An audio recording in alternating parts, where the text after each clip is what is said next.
होऊ शकत नाही. तू हात लावला.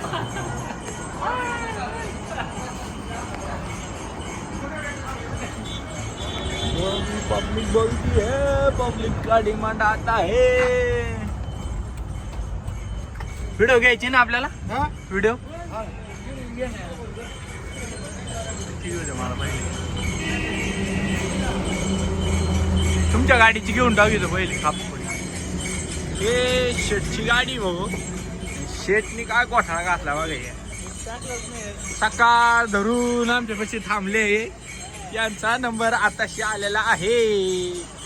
आणि आता आपण त्या गाडीत इथे जुगाड गेलंय मस्तपैकी. आणि इथे बी गेलेलं आहे. हे आतिश केवल्याचं दुकान आहे. हे तुम्ही सगळ्यांनी अवश्य भेट द्या. हा आमचा सूर्य अण्णा डाकू.